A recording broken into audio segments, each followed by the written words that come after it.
We have a real crisis on the right, a serious problem that keeps me up at night. We talk about it all the time casually, but I don't think we've really stopped to consider what it means. We don't take it as seriously as we should.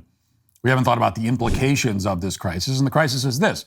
The left has transcended satire. We cannot satirize these people anymore. We cannot make a parody out of them. They've descended so far and so fast into madness that there's simply no way for the satirist to stay in front of them. Inevitably, any satire of the left will be satire for maybe like 3 days before it becomes reality. And that's in the best case scenario. But more often, satire of the left isn't even satire at all, even at the moment that it's created, because it's actually tamer than reality. The right's satirized version of a leftist is very often more normal, more sensible, more coherent than an actual leftist. This is a problem. It's a problem we face. And there may be a way around it, but we're going to have to start getting very innovative if we want to keep satire alive. The old methods just don't cut it anymore. We have to go farther. We have to be more creative, more daring. That's what it will take because of things like this. So here's a very real news report out of Los Angeles. This just happened last week. Again, not a joke, not a skit. Real thing. Happened in real life. Watch.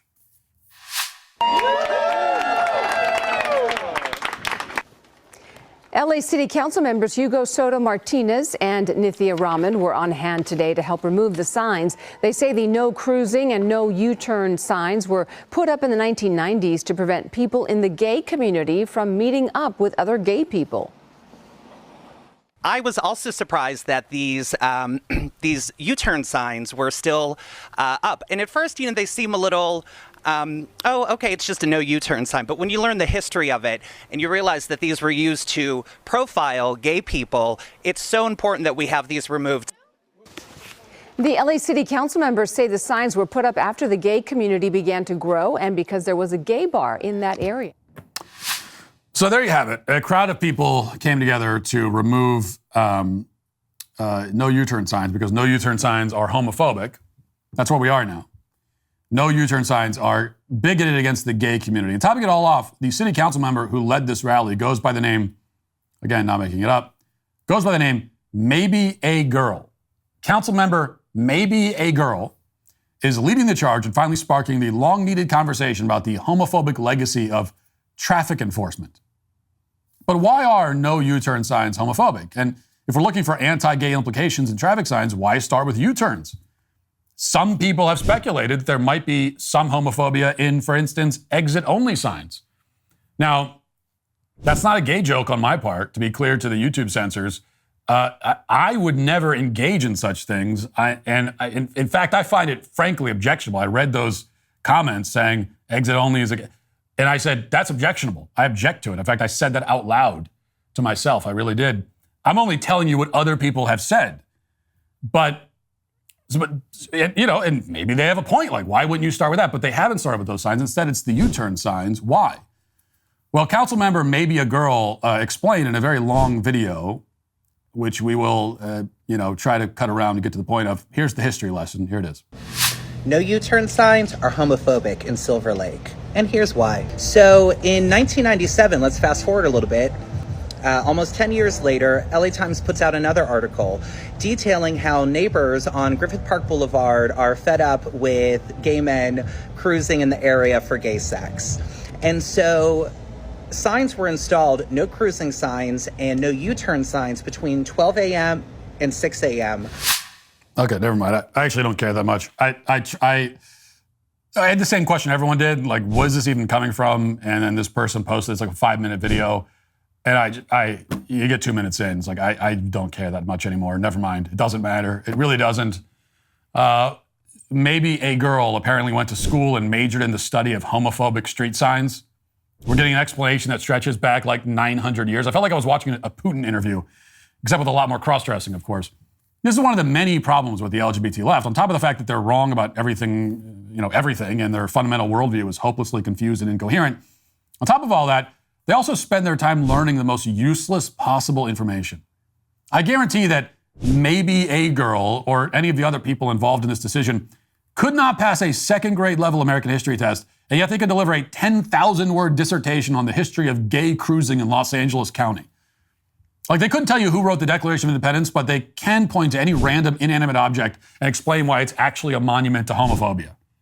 And in spite of their extensive knowledge of these utterly pointless subjects, they're still wrong even about those subjects, according to the explanation we just heard, if you didn't fall asleep in the middle of it. What you take from that is that they put the signs up in order to stop gay cruising in the 90s. Gay cruising, as we saw in the newspaper clip that was briefly flashed on the screen, means that gay men were going out and looking for other men to have sex with in public. The news article mentioned 2 men caught having sex in a stairwell. So if the new no U-turn signs were connected to the effort to stop this kind of public lewdness, it must be because it was somehow effective in preventing gay men from cruising around on the street looking for sex. So if these signs had anything to do with the gay community, quote unquote, and that's a big if, it's because they were behaving inappropriately in public, and the signs somehow helped to get that problem under control.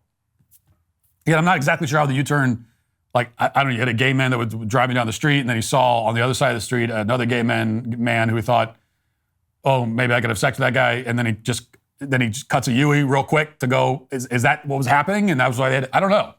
I'm not sure. There's only so much I want to know here. I already know a lot more than I want to. But this is how self-absorbed and oblivious these activists are. If the no U-turn signs are connected to them in any way, that should be a source of embarrassment. It's only because they kept having sex in public and other people in the community didn't want to be forced to witness it. Rather reasonably, I would say. So the true history of these signs, if that is the true history, should be something that these people don't want discussed. They should be ashamed of it. They should just treat the signs like normal signs and go on with their lives. History, economics, the great works of literature, the meaning of the U.S. Constitution. Did you study these things in school? Probably not. Or even if you did, maybe it's time for a refresher. Time and technology have changed a lot of things, but they have not changed basic, fundamental truths about the world and our place in it. That's why I'm so excited that Hillsdale College is offering more than 40 free online courses in the most important and enduring subjects. You can learn about the works of C.S. Lewis, the stories in the book of Genesis, the meaning of the U.S. Constitution, the rise and fall of the Roman Republic, or the history of the ancient Christian church with Hillsdale College's online courses, all available for free. That's right, for free. I personally recommend you sign up for Marxism, Socialism, and Communism. This brand new online course is unlike anything Hillsdale has produced before. Over the course of 6 documentary-style episodes, you'll hear from Hillsdale professors of history, politics, and economics as they look at Marx's life and writings, the misery and brutality in the Soviet Union, the atrocities of communist China, and the proliferation of cultural Marxism in America.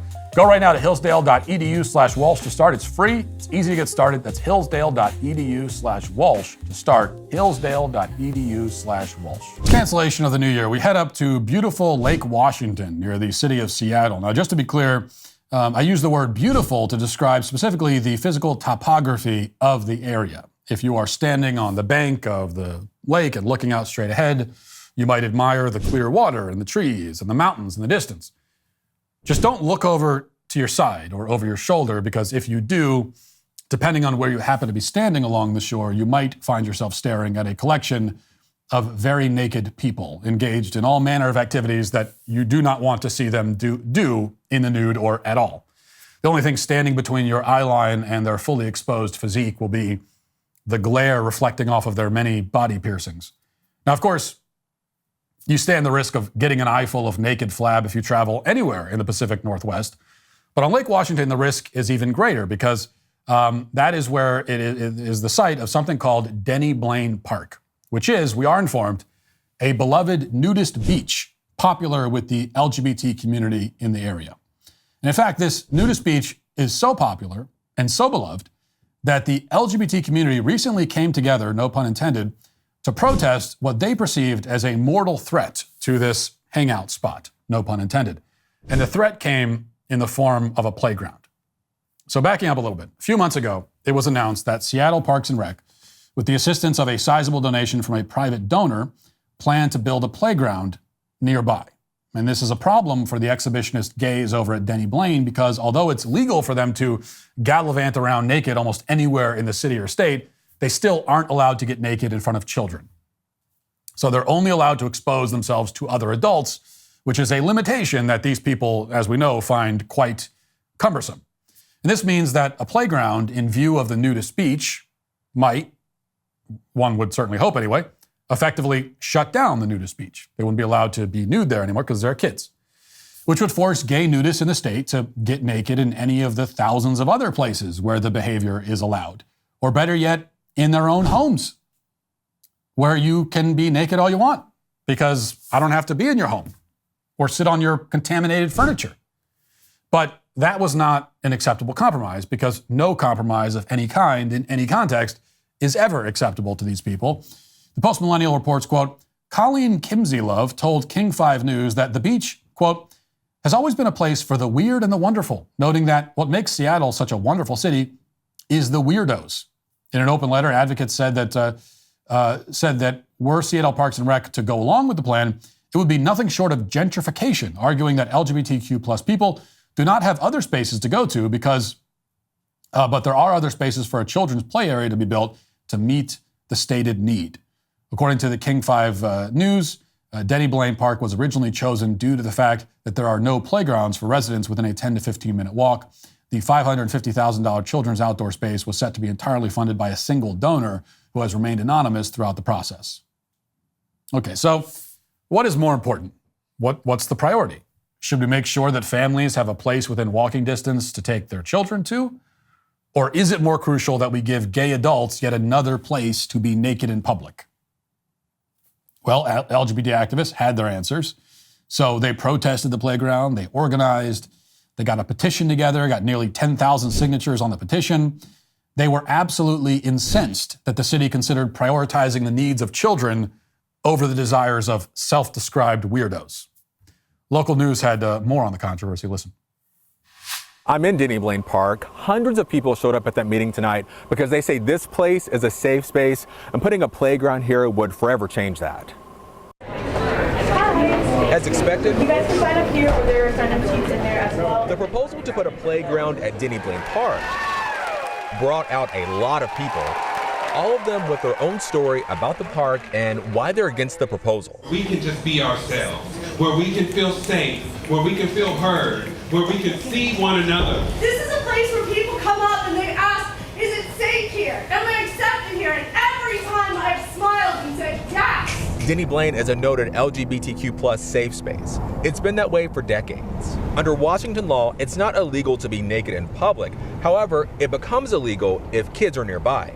That's what this playground would do. We want to preserve our spaces. The people who showed up here believe the private anonymous donor who's willing to front $550,000 for a playground wants to take that space away from them. They say that it's not an intention to displace queer communities or any specific community, and that may be true on the park side, but I'd love to ask the anonymous donor whether that is true.